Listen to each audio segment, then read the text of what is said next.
This is going to be hard. I feel like I'm interviewing two brothers here. You go ahead. I got to start with this. So he's working for free with Doge. He's kind of put a lot of his life on hold. Right off the bat, you know, wealthiest man in the world, just totally altruistic. Definitely nothing, you know, no benefit being taken from completely seizing control of the government. I think President Trump is a good man. Kiss. And he's, you know, It's nice the way he said that, you know? There's something nice about it. Really is. You know, really is. Because, I mean... You're not going to get much productive out of me for this 40 minutes, by the way. This is another one of the... It's literally like a fascist puff piece. I might as well read Mein Kampf and then, like, shake my head at the camera every time I read something that's wrong. You know why we're here. And then culminating in 2 assassination attempts, which resulted in your endorsement. Well, I was going to do it anyway, but that was a precipitating event, yeah. That speeded it up a little bit? Yeah. The day of the assassination. I didn't know that. Yeah. I sped it up, but I was going to do it anyway. Fucking idiot. There's just like trying to manufacture a pretext, and Elon is like, well, no, obviously I was going to do this anyway. I'm convinced that people only know a little bit about Elon. I don't think they know everything about Elon, because as I studied and prepared for this interview...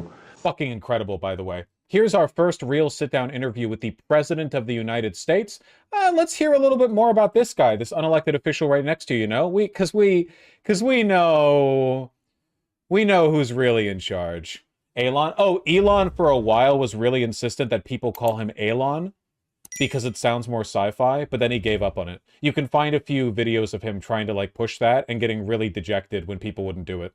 And then he gave up on it. If you take, for example, all the funding for the migrant hotels, the president issued an executive order. Hey, we need to stop taking taxpayer money and paying for luxury hotels for illegal immigrants, which makes no sense. Like, so obviously people do not. Well, actually, it was literally being done in the pursuit of processing undocumented immigrants. They didn't have enough detention space for people, so they started paying out rates for private accommodations, which was pretty much the only thing they could do. They weren't all luxury hotels. They were just taking up the hotel space they could. Literally like a thing being done to advance the processing of immigrants. But so what we're doing here is one of the biggest functions of the Doge team is just making sure that the presidential executive orders are actually carried out.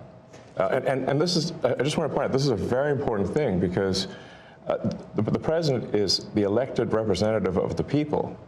So it's representing the will of the people. And if the bureaucracy... They have been pushing this so fucking hard. As again, like, we functionally don't have a democracy anymore. So it, you know, it's the like the Democrats or the democratically aligned person, you know, their insistence on like procedural authority versus the imaginary fascist, well, we have the will of the people, you know? Even though 93% of the public approves of the, you know, the Park Service, we're going to cut thousands of employees from it. It doesn't matter what the people want. What matters is like the imaginary will of the people. Bureaucracy is fighting the will of the people and preventing the president from implementing what the people want. Then what we live in is a bureaucracy and not a democracy. No. That's so smart, man. It's like when those midwits on the right are like, we don't live in a democracy. We live in a constitutional republic, as though those are mutually exclusive things. No democracy could exist without a bureaucracy, you fucking retard. It's impossible. How could you possibly manage the process the votes without a bureaucracy? You have to be keenly aware that the media and the punditry class, not that, you know, I think you've proven they have no power anymore, because they threw everything they had at you and they didn't win. And that was, you know. But they still have infinite power selectively whenever they, you know, it's the fascist, like, they're in power, they're not in power thing. They're very strong, they're very weak. You are the media. So it's like you're going to bounce between like, oh, they're powerless, we won overwhelmingly. And in actuality, the deep state still exists. Elon still tweets like that, by the way. Like the people they've already beaten are the real victors in society who are secretly control everything while they enact unitary executive theory. Now I see they want you two to start, they want a divorce. They want you two to start hating each other. And they try, oh, President Elon Musk, for example. Actually, Elon called me. He said, you know, they're trying to drive us apart. I said, absolutely. No, they said... Elon said that? He, like, called preemptively? He was like, hey, I saw some tweets where they're calling me President Musk. Just to let you know, like, I don't think of you that way. I want people to know the relationship and know more about you. What is the relationship, Mr. President? Well, I respect him. I've always respected him. I never knew that he was right on certain things. You know, between this and Donald Trump being asked if he considers J.D. Vance his successor and Trump saying no, it makes me wonder how much awareness or complicity there is in, like, the transfer of power to Elon socially. Because Trump's an old man, you know? I wonder if, like, if Trump died, I wonder if they would be like, you know, because Elon inherits the will of the president, like he should actually be the president or something. Like they wouldn't go with J.D. Vance because he's not popular enough. They would like lose the sauce or something like that. I don't know. I mean, it would be just as illegal as any of the other things they've done. I don't think they're going to let non-American become president. I think with how quickly they have been trying to push the unitary executive thing, and I say trying to, they've succeeded in doing so, I think they might actually do a chancellor bid. They might actually do it. Elon does think he's God, after all. They might actually do a, like, you know, the J.D. Vance graciously declines opportunity to become president, says that he would rather focus on what he focuses on best in the VP slot. Elon Musk, the heroic leader of Doge, who has, like, saved the republic by cost-cutting and it has inherited the will of Trump, will be appointed as a temporary acting president. Why not? Like, they're already breaking the law. Why not? Like, what would happen? Who would stop that? Yeah, it does feel like they're setting him up for it, you know? Wouldn't, if Elon really was supposed to be the shadow president forever, don't you think he'd be more, I don't know, shadowy? Like, why the fuck is he so loud with it? You write a beautiful executive and you sign it and you assume it's going to be done, but it's not. What he does is he takes it and with his 100 geniuses, he's got some very brilliant young people working for him that dress much worse than him, actually. Yeah, they dress in just T-shirts. You wouldn't... It sounds like how an enigmatic, you know, drunkard Chinese emperor would describe his closest consuls. You know what I mean? The 100 geniuses, they go from like town to town, just admitting he doesn't understand how the government works. Well, you don't need to understand something to break it. Star Shield, which could be used for national defense. Yeah, it is already being used for national defense. Then you have a, what is it called? Optimus, a part of Tesla. The robot, yeah. A robotic arm. Then you have an AI arm. I know some of you want me to comment on everything, but like, again, the whole point of this is Elon glazing, apparently.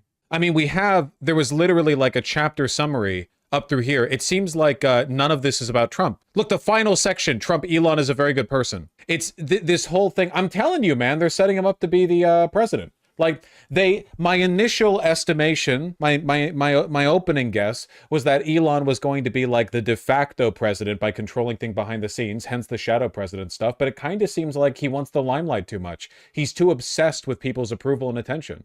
He's a lot like Trump in that respect, except obviously Trump is much, much more charismatic. So it seems like, I don't know, like in the absence of that, I feel like they might just set him up to try to like hold that perceived institutional power as well. You know, I wanted to find somebody smarter than him. I searched all over. I just couldn't do it. I couldn't. You really tried hard. I couldn't find anyone smarter, right? So we had it for the country. But this is the thing. We settled on this. Well, guy. thanks for having me. So I'm just trying to be useful. He's never talked about this is where we are as a society. Like this. Nobody. So yes. You're committed to helping the blind see, people with spinal cord injuries recover. See, does it not feel like that's what they're doing? This is Christ-like deification. This is beyond, this isn't even like, how do we appeal to the interests of our constituency, of our viewers? This is just complete kowtowing. This is like you're making a god emperor. It's such obvious propaganda. Yeah, but it goes beyond that, man. Like, it's messianic attribution to a person who isn't even the guy they voted for. It's not just, hey, let's help our leader here, you know? It's fucking crazy. I got invited to like basically a big sort of damn event, like that was, but it received the invitation like the beginning of last year, and I still attended even after I had endorsed President Trump, and I didn't realize how profoundly that would affect, you know, how I was received. I mean, I walk into the room and I'm getting just the dirty looks from everyone Like, if looks could kill, I would have been dead several times. I really want to know what they did to Trump to make him capable of being this agreeable. You know what I mean? For him just sitting there quietly. He did this at the Oval Office too. Quietly, respectfully. Every time he opens its mouth, it's to compliment Elon. No, I don't think it's money. No, I don't think it's like that. Like Trump's ego goes beyond his desire for wealth. They buck broke his ass, man. Elon fucked Melania in front of him or something. I don't know. There's something to it. Trump has Neuralink. It's got to be it. Well, how do we feel about that? My takeaways from this, Trump is actually more cucked than I may have initially thought. Like, he's completely broken in, which is wild. And they are preparing Elon to be the actual leader, not just like the de facto leader. Like they're anticipating Elon's desire for power and prominence and the fact that Trump is an old man. They are setting the stage for Elon to be the populist frontrunner because J.D. Vance is just not viable as a public figure. Or maybe if he was, it wouldn't matter because Elon's just that greedy for power.